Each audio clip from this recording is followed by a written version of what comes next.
Vous êtes prêts? Si vous voulez bien, je vous emmène au pays des histoires. Écrite et lue par Gwen Kerdraon. On y va? Installez-vous confortablement. Écoutez bien.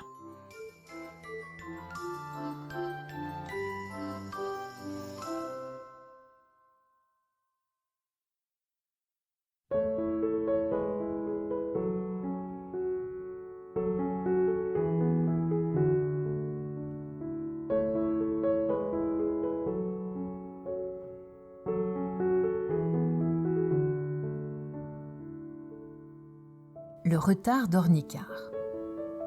C'était il y a très longtemps. Si longtemps que peu de gens s'en souviennent. C'était du temps, la nuit des temps, où tous les animaux étaient encore tout nus. Et oui, c'était bizarre.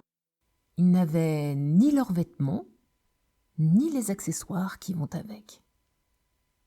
Le grand sage avait eu beaucoup de travail et n'avait pas encore eu le temps de s'occuper de la question. Il les avait fait vertébrés ou invertébrés, mais sinon, ils étaient tout nus. Tous les animaux attendaient sagement, sans oser râler. Il faut dire qu'ils avaient peur d'être punis et qu'on leur attribue un vêtement qui ne leur correspondrait pas.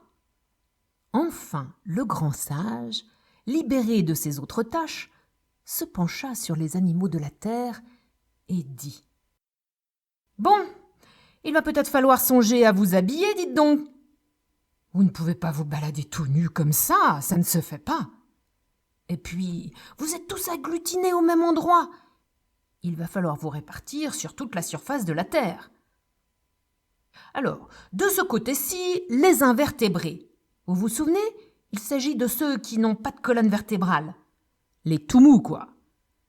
De ce côté-là, les vertébrés, ceux qui ont une colonne vertébrale. Allez, un peu de tenue.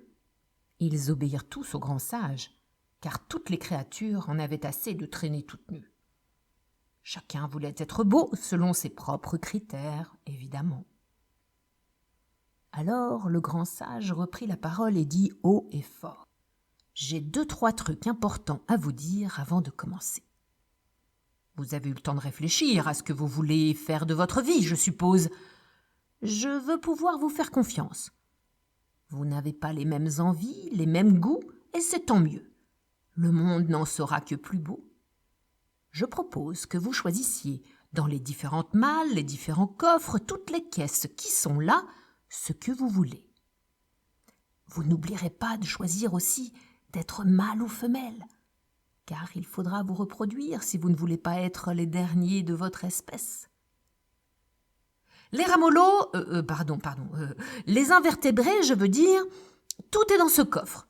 Vous choisirez d'avoir des pattes ou de ne pas en avoir, et tout ce qu'il vous faut. Fouillez, choisissez. Allez les mollusques, un peu d'énergie, s'il vous plaît. Vous y trouverez votre bonheur, j'en suis sûre. Les vertébrés. Alors, parmi vous, il y aura ceux qui feront des œufs pour avoir des petits, les ovipares, et ceux qui ne feront pas d'œufs, les mammifères. Le bébé se développera dans le ventre de sa maman et elle l'allaitera. Parmi les ovipares, il y aura sans doute ceux qui veulent voler. On les appellera les oiseaux. Je les encourage à venir picorer le nécessaire dans cette malle. Vous y trouverez des plumes, des ailes, de toutes les tailles, de toutes les couleurs. Il y a des becs crochus, pointus, ronds, jaunes, blancs, courts ou longs. Des pattes aussi de différentes tailles, palmées ou non. Ce n'est pas le choix qui manque. À ceux qui veulent vivre dans l'eau, on les appellera les poissons. Je propose qu'ils viennent se servir dans ce grand coffre. Ils y trouveront des nageoires, des écailles, des branchies pour respirer sous l'eau. Faites-vous plaisir, que les océans soient beaux. Passons aux mammifères. Il y aura certainement ceux qui voudront vivre en forêt, dans la savane ou dans la plaine, qui préféreront grimper aux arbres ou courir vite, creuser ou ronger.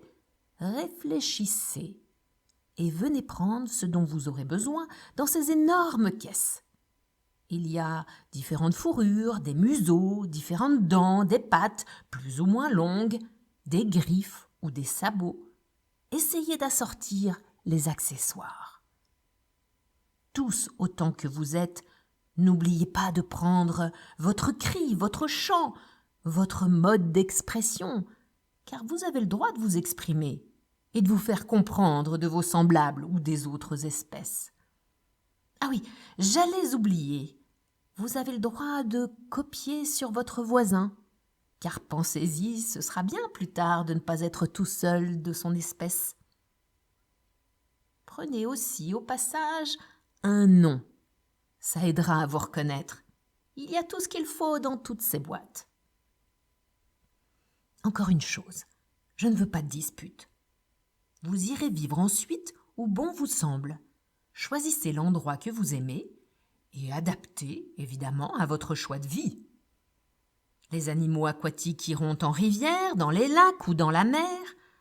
Les animaux terrestres choisiront leur continent et leur lieu de vie idéal selon eux. Les animaux célestes, les oiseaux, pareil, facilitez-vous la vie, soyez logiques. Ceux qui préféreront rester près des hommes devront rester leurs amis et se laisser apprivoiser, les aider. Ils vous le rendront bien. Allez-y, faites-vous beau, mais réfléchissez bien, car ce sera impossible de changer après. Toutes les créatures, comme elles le pouvaient, se dirigèrent selon leur choix vers les coffres, les malles, les caisses et les boîtes. Ce fut un grand déballage. Les essayages durèrent toute la journée. Le grand sage se tenait à l'écart et laissait faire. Il voulait que chacun fasse son propre choix de vie et ne rien imposer. Il voulait que chacun soit heureux.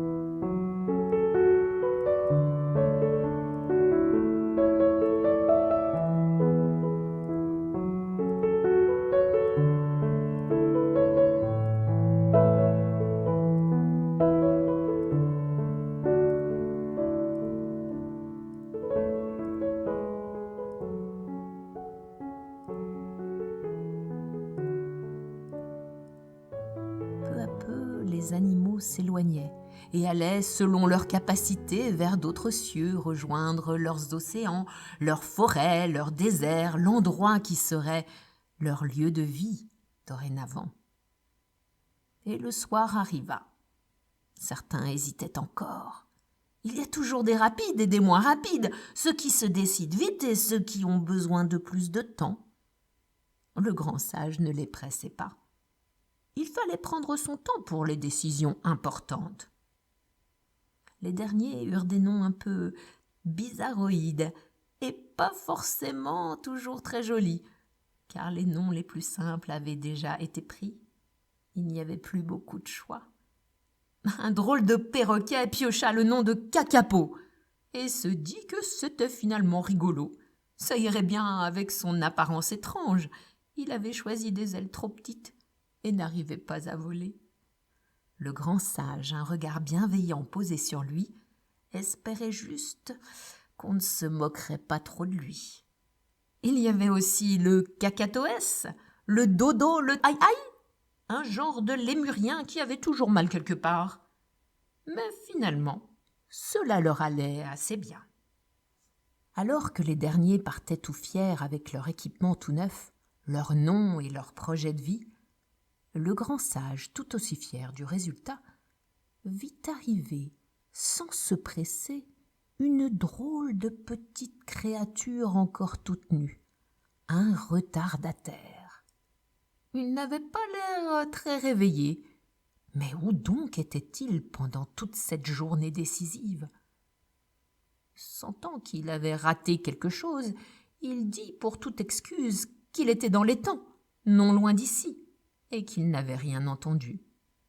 Le grand sage regarda dans les caisses, les coffres, les malles et les boîtes, et s'aperçut qu'il ne restait presque plus rien. Comment allait-il faire? Il allait devoir faire avec les restes. Inquiet, le grand sage se dit que l'équipement de celui-là risquait d'être un peu sans queue ni tête. Il allait devoir l'aider. On ne pouvait pas laisser un animal le bec dans l'eau. Justement, à propos de bec, il en restait un bec de canard.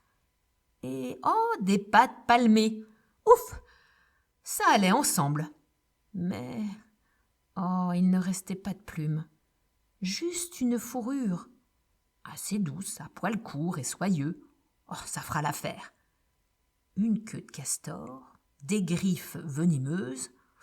Pas très gentil, mais il pourra se défendre, il en aura peut-être besoin. Il devra pondre des œufs. Et, allaiter ses petits, mais par la peau, car il ne restait plus de mamelles. L'animal n'était pas contrariant. Il accepta tout ce qu'on lui donnait. Avait-il le choix? Pauvre animal, se dit le sage, le résultat était plus qu'étrange. Quel animal loufoque, entre loutre et phoque, d'ailleurs, entre oiseau et taupe. En cadeau, le grand sage lui dit qu'il pourra aller sous l'eau et sur terre. Pour le nommer, ils regardèrent ensemble dans la boîte à noms. Il n'en restait plus qu'un. Ornithorynque.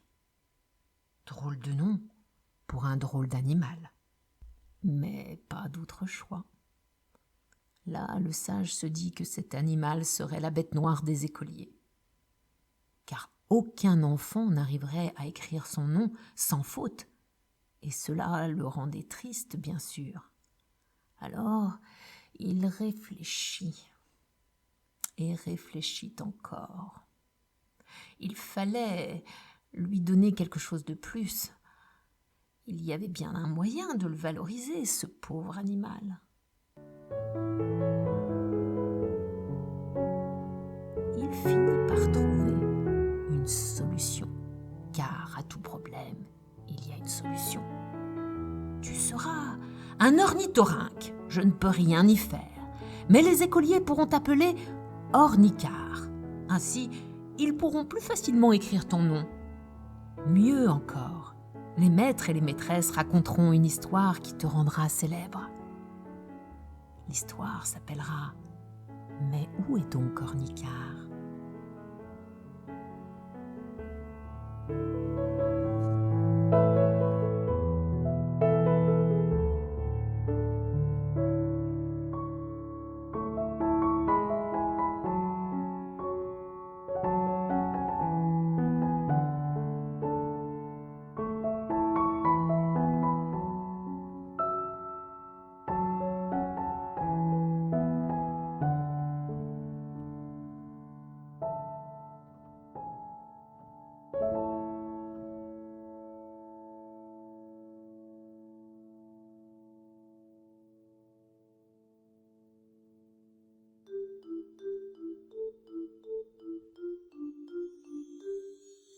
L'histoire est finie.